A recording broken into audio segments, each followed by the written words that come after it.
Oke, baik. Selamat siang anak-anak semua. Selamat siang, Ibu. Oke, Siang, Ibu. Oke, baik. Sebelum kita memulai pelajaran kita hari ini, saya meminta kesediaan dari Saudara Ellen Siambalunika untuk memimpin kita dalam doa pembuka. Baik, Ibu. Ibu dan teman-teman sekalian, sebelum kita memulai kegiatan pembelajaran kita pada siang hari ini, saya akan memimpin doa. Berdoa mulai. Ya Tuhan, terima kasih karena Engkau masih memberikan kami kesempatan untuk bertemu lagi pada pertemuan hari ini dalam pembelajaran kami pada hari ini.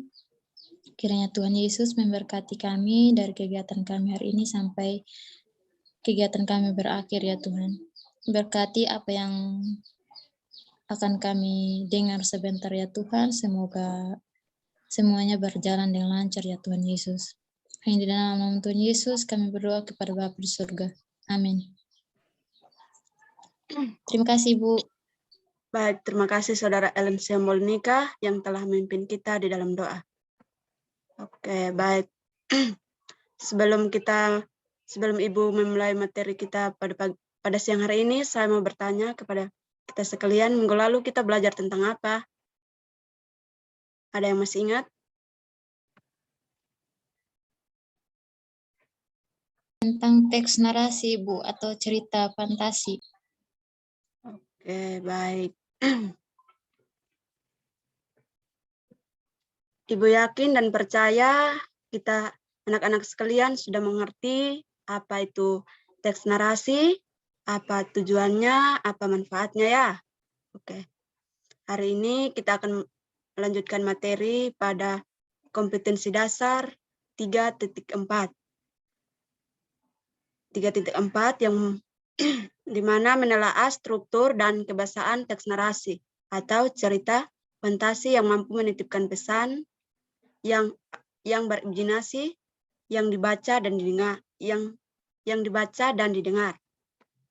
4.4 menyajikan gagasan kreatif dalam cerita fantasi secara lisan dan tulis dengan memerhatikan struktur penggunaan bahasa.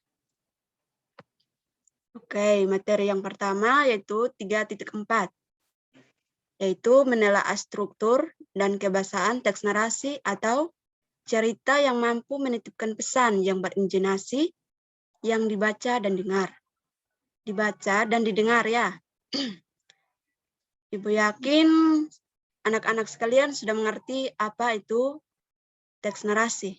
Jadi hari ini Ibu lanjutkan saja, yaitu lanjutkan pada materi selanjutnya yaitu struktur teks narasi. Dalam struktur teks narasi dibagi menjadi 4 bagian, yaitu orientasi, komplikasi, resolusi, dan koda. Nah, di sini Ibu akan menjelaskan apa itu orientasi, komplikasi, resolusi, dan koda. Yang pertama, orientasi. Orientasi adalah pengenalan tokoh, setting latar tempat, latar waktu, latar cerita, dan berbagai komponen awal cerita lainnya. Di dalam paragraf ini menceritakan bagian utama dalam cerita. Yang kedua, komplikasi. Komplikasi merupakan bacaan yang memuat problem atau pokok persoalan dalam cerita. Nah, konflik akan bermuncul dan jalan cerita akan dimulai pada bagian ini. Yang ketiga, resolusi. Resolusi merupakan jalan keluar atau pemecahan konflik yang diceritakan pada bagian komplikasi. Bagian ini menceritakan cerita yang hampir habis atau berakhir. Yang keempat, koda. Koda merupakan bagian akhir dari karangan maupun cerita yang dimana bagian akhir yang akan ada endingnya antara sedih atau bahagia. Selanjutnya, Ibu akan melanjutkan yaitu ciri-ciri. Ciri-ciri dari teks narasi yang pertama berisikan tentang cerita atau kisah dan peristiwa tertentu. Di dalam teks ditulis menggunakan bahasa naratif Yang kedua, memiliki alur yang jelas dari awal hingga akhir cerita. Yang ketiga, terdapat suatu peristiwa maupun konflik. Yang keempat, ada unsur-unsur pembentuk seperti tema, latar, alur, karakter, dan sudut pandang.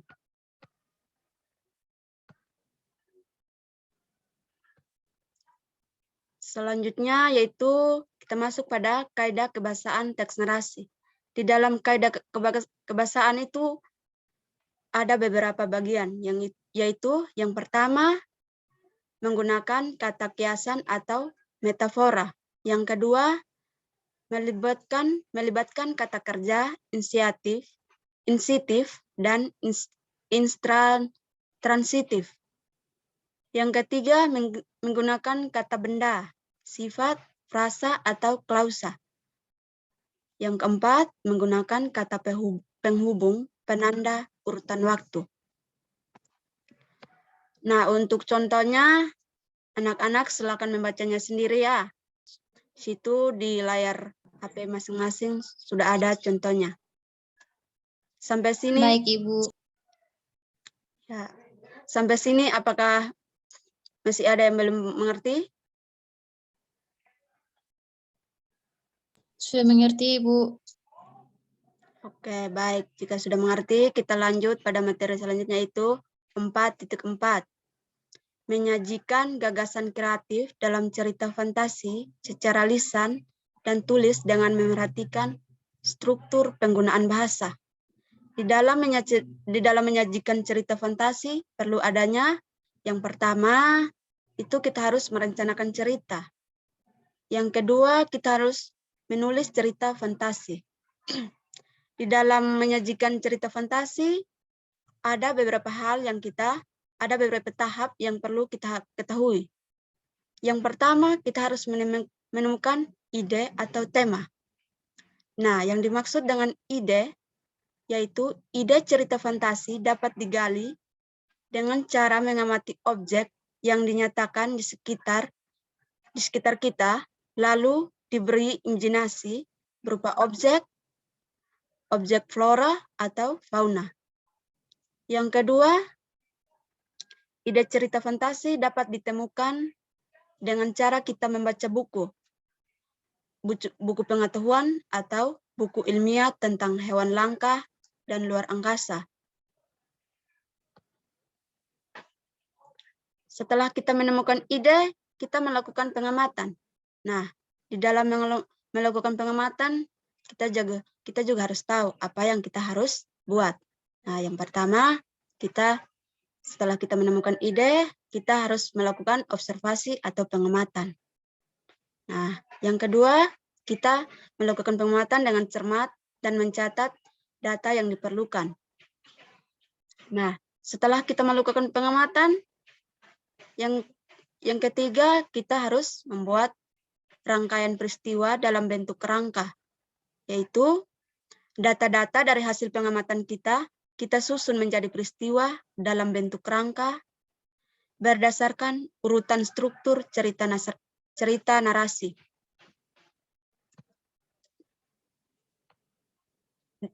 Yang keempat, yaitu kita mengembangkan menjadi cerita fantasi. Di dalam mengembangkan kerangka menjadi cerita fantasi, yaitu hal-hal yang kita harus tahu, yaitu peristiwa-peristiwa dalam kerangka itu kita kembangkan menjadi paragraf menjadi cerita fantasi. Yang kedua, setelah semuanya itu direncanakan, kita sudah siap. Maka kerangka itu bisa kita tuangkan dalam cerita fantasi. Oke, sekian pelajaran kita hari ini. Mungkin dari saudara-saudara sekalian ada mau bertanya, Ibu persilakan. Tidak ada, Ibu. Tidak ada, Ibu. Baik, jika tidak ada, sebelum Ibu menutup pelajaran pada siang hari ini, saya minta Saudara Healthy untuk memimpin kita di dalam doa.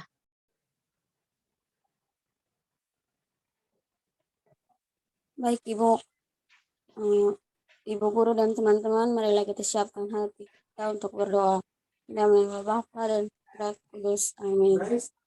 Ya Allah Bapa dalam surga, puji syukur kami haturkan kehadirat-Mu atas segala berkat dan perlindungan-Mu serta anugerah yang telah Kau curahkan kepada kami untuk hari ini, sehingga pada kesempatan ini kami masih dapat melaksanakan pelajaran kami dengan baik.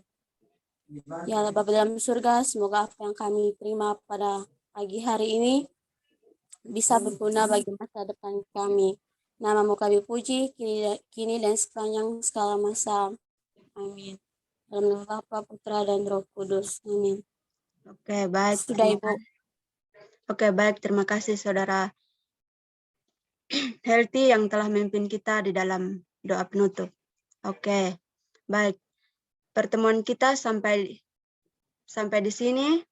Sekian dan terima kasih. Terima kasih Ibu, Tuhan Yesus memberkati. Sama-sama. Sampai bertemu di lain waktu.